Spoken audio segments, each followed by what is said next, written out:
before the world knew what total war looked like, before nations understood the cost of global conflict, one man went to war twice.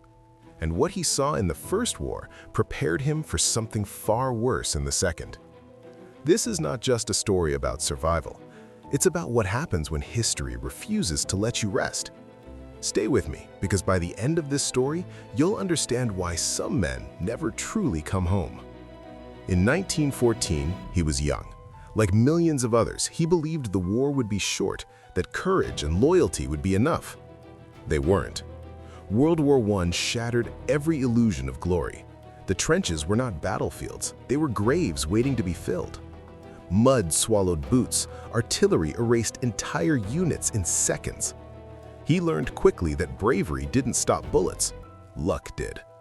Every day was a gamble between survival and death, and every night the faces of fallen friends followed him into the dark.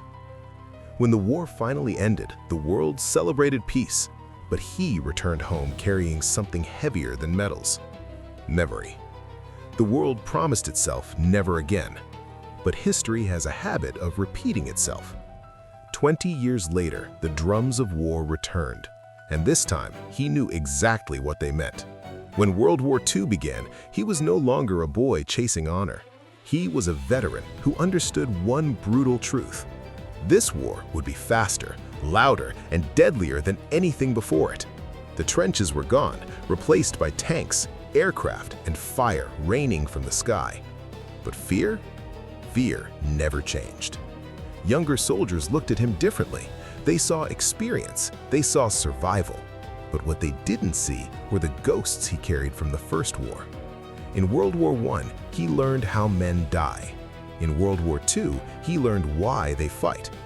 He wasn't fighting for medals. He wasn't fighting for speeches. He fought because he had seen what happens when darkness is allowed to grow unchecked. He had lived through a world before it burned and watched it burn again. When World War II finally ended, crowds celebrated victory. But he stood quietly, because victory came with faces, from 1914 and from 1944. 2 wars, 1 lifetime.